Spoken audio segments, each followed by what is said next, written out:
സെക്രട്ടേറിയറ്റിന് മുൻപിൽ ആശാ വർക്കർമാർ നടത്തുന്ന സമരം അടിയന്തരമായി ഒത്തുതീർപ്പാക്കണമെന്നാവശ്യപ്പെട്ട് കേരള സംസ്ഥാന ജനകീയ പ്രതിരോധ സമിതി ആലപ്പുഴയിൽ ജനസഭ സംഘടിപ്പിച്ചു. കഴിഞ്ഞ 56 ദിവസങ്ങളിലായി തിരുവനന്തപുരം സെക്രട്ടേറിയറ്റിന് മുന്നിൽ നടത്തിവരുന്ന ആശാ വർക്കർമാരുടെ സമരം അടിയന്തരമായി ഒത്തുതീർപ്പാക്കണം എന്ന് ആവശ്യപ്പെട്ടുകൊണ്ട് കേരള സംസ്ഥാന ജനകീയ പ്രതിരോധ സമിതി ആലപ്പുഴയിൽ ജനസഭ സംഘടിപ്പിച്ചു.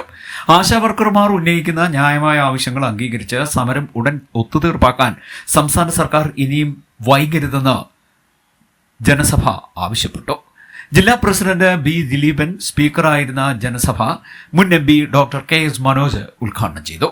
ആശാ വർക്കർമാർ ഉന്നയിക്കുന്ന ആവശ്യങ്ങൾ, ആശാ വർക്കർ സമരത്തോട് സർക്കാരിന്റെ നിലപാട്, ആശാ വർക്കർ സമരത്തിന്റെ സാമൂഹിക പ്രസക്തി എന്നീ വിഷയങ്ങളിൽ ചർച്ചകളും മറ്റും നടന്നു. Kerala Asha health workers association Alappuzha ജില്ലാ president G Renuka, KR Sasi, TB Viswanathan, Baby Parakkadan, T Murali, KR Somasekhara Panicker, doctor AP Noushad, OC Vakkachan, Nandanan Valiyaparambu, Kumudavalli, Anshamma, Rose Daleema, KJ Sheela എന്നിവർ സഭാ ചർച്ചകളിൽ പങ്കെടുത്ത് സംസാരിച്ചു. ഇത് കുടിച്ചുകൊണ്ട് എൻ്റെ വാടക 56 ദിവസമായിട്ട് സമരം ചെയ്യുമ്പോൾ തൊട്ടപ്പുറത്തെ കാറിൽ കൂടെ മസ്കറ്റ് ഹോട്ടലിൽ നിന്ന് ഭക്ഷണം കഴിക്കാൻ വേണ്ടി എമ്പുരാൻ എഴുന്നള്ളുന്നത് കാഴ്ച വളരെ രസാവഹമാണ്. ആ കാഴ്ച ഇത് ചെമ്മനം ചാക്കോയുടെ ഒരു കവിതയുണ്ട്.